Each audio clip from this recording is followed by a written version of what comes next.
Hey everybody, how's it going?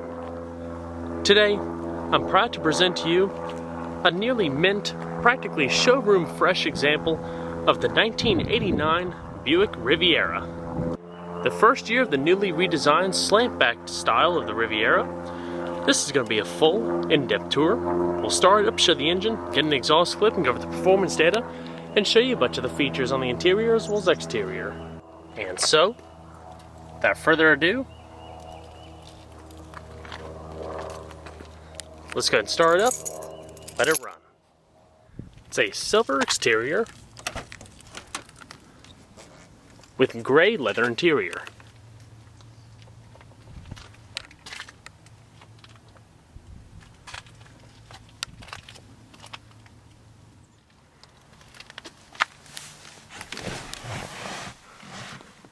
This vehicle has 33,000 original miles on it.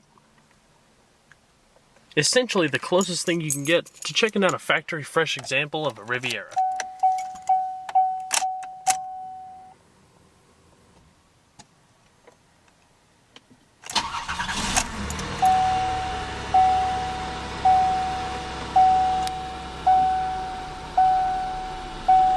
Beautiful.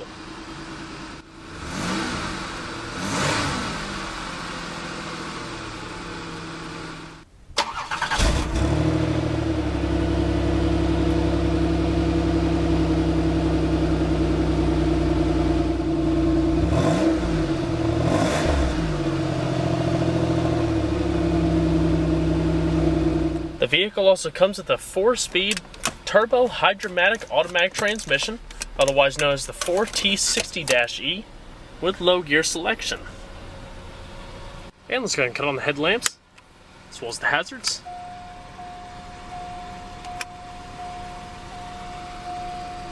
Power windows are located next to your power mirror switch. And let's go and check out the exterior, shall we? The Riviera shares basic components with the Oldsmobile Toronado as well as Cadillac Eldorado back in the day. It was redesigned in 1989 and featured an overall length greater than 11 inches compared to its predecessor while riding on the same length wheelbase.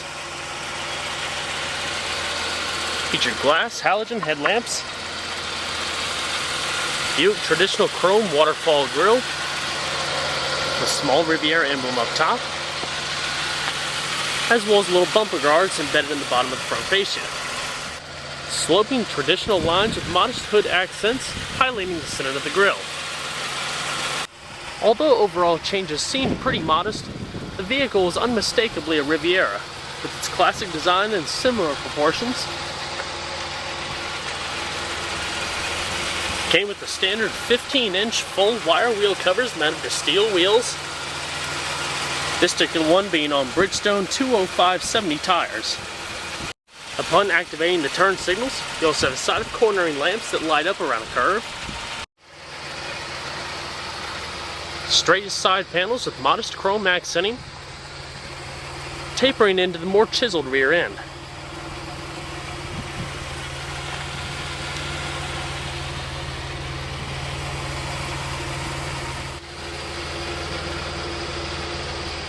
Total curb weight was around 3,437 pounds. While the wheelbase was around 108 inches, the total length was around 198.3 inches overall. This has definitely been one of my favorite generations of the Riviera, just solely based on the way the tail is designed. You have your wraparound chrome bumpers, and it's just an overall sleek look, with the emblems embedded in the tail lamps.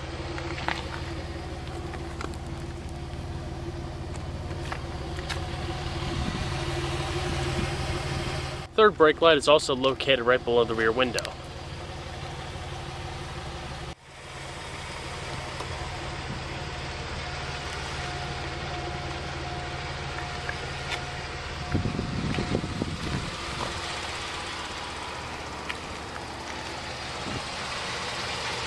As well as your power exterior mirrors.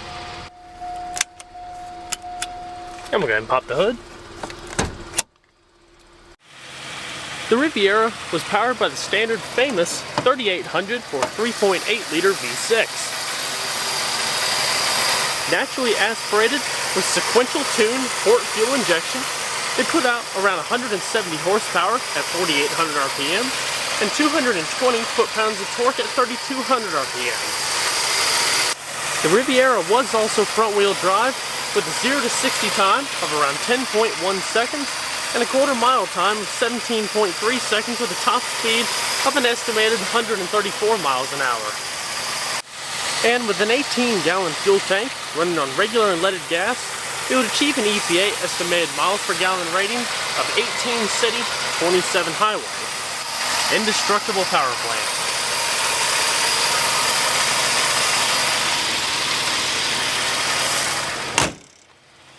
The interior is also quite posh for a luxury Grand Tour. Exactly what the Riviera is accustomed to. Side panels are straight and flush with simplistic design, lower carpeted panels, warning reflectors, courtesy lamps, and a high use of chrome trim accenting going across the doors, as well as found throughout the vehicle. Integrated side panels in your faux wood grain trim, power locks.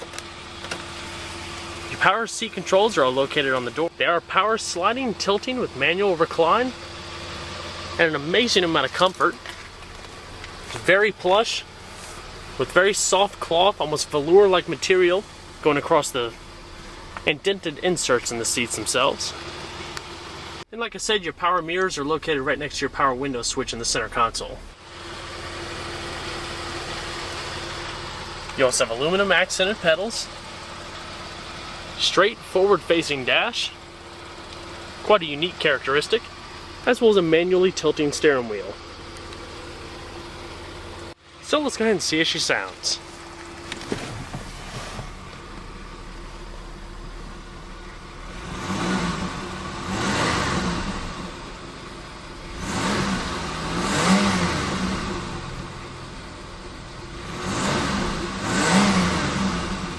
It's a very smooth power plant.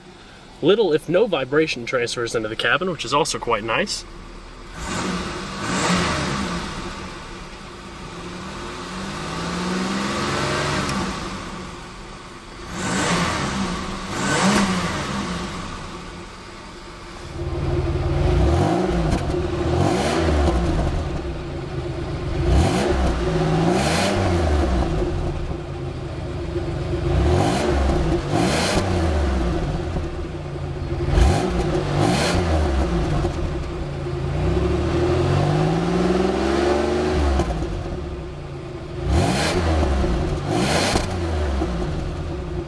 You also have a digital RPM gauge located in your CRT touchscreen interface, and I'll go over all of that in the next portion.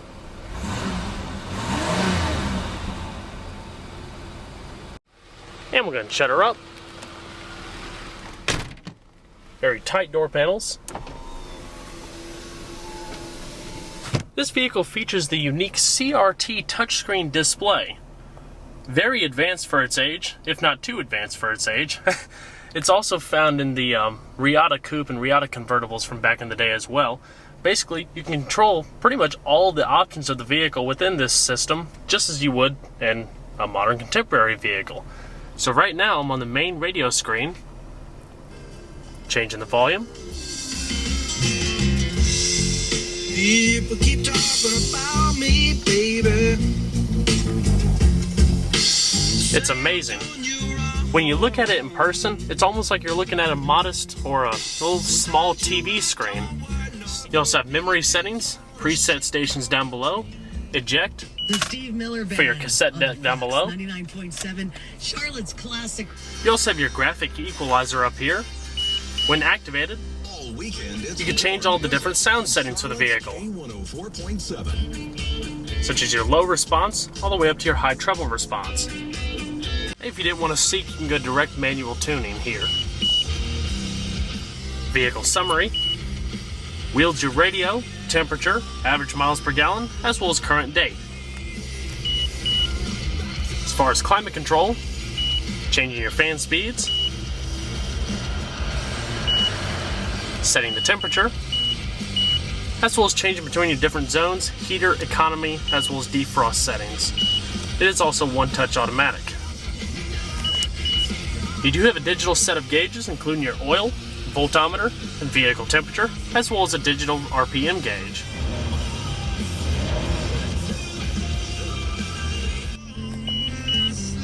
System options, trip computer, trip monitor, as well as setting reminders. You also have your status, setting your clock, brightness, changing your system tone,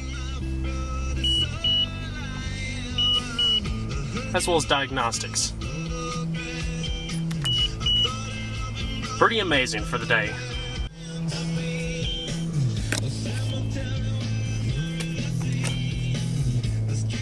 You can adjust the brightness of the visors, manually dimming rear view mirror, and your overhead lighting.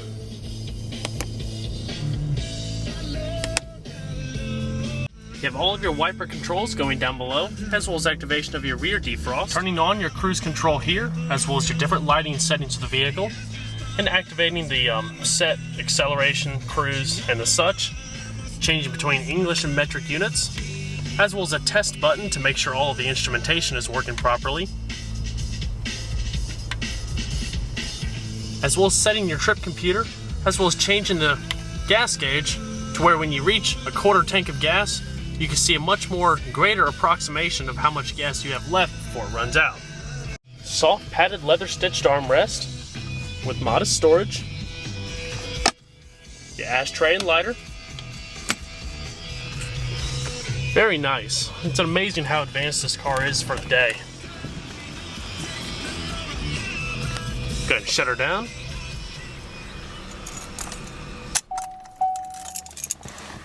Now let's go and check out the back seat.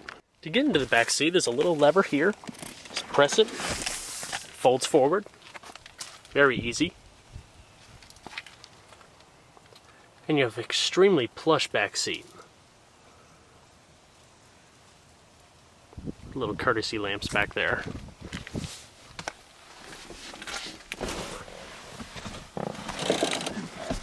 Back seat room is pretty decent also. Depending on the height of the front passenger, legroom can be a little bit tight for people over approximating 6 feet.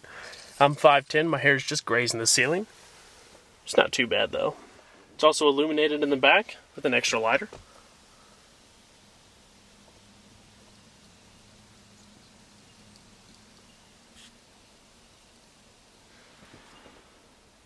Coat hooks located in the back. Easy access grip handles. I also love the contrasting seat pattern with the velour inserts. Even the doors also have a nice soft touch padded material to them.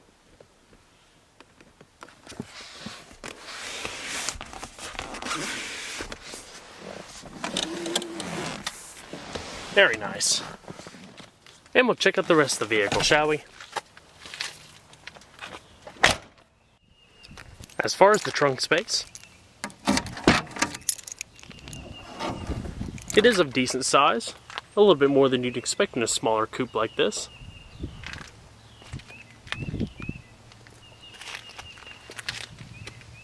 This one also comes with the original dealer brochure. Pretty nice historical adding to it.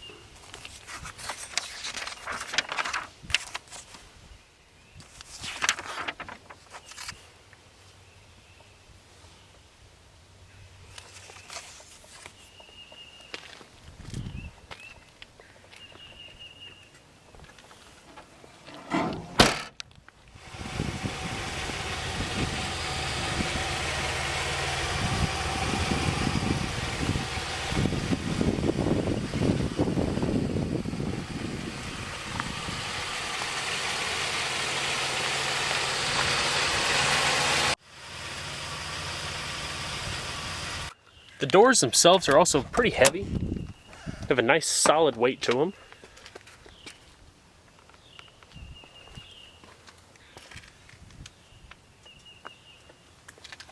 You also have a similar design passenger seat, but it does differ in one way than the driver's seat, is that this one actually has a power reclining function.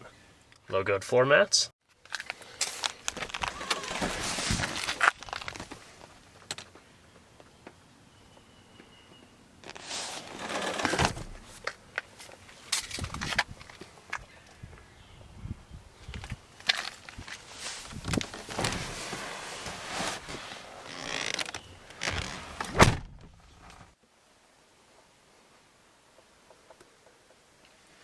plenty of legroom, as well as an abundance of passenger space due to this inset part on the dash here.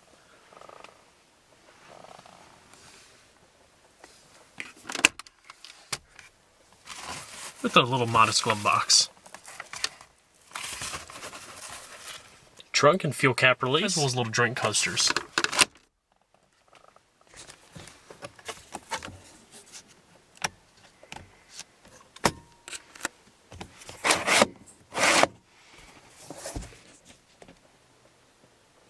A beautiful vehicle, sleek design for its age and packaged with an immense amount of futuristic technology. Beautiful example of a pristine Riviera, definitely to be remembered in the classics of the Riviera history. Well guys, I hope you enjoyed this in-depth tour on the 1989 Buick Riviera. Be sure to stay tuned next time, there's a lot more where that came from. Take care everybody.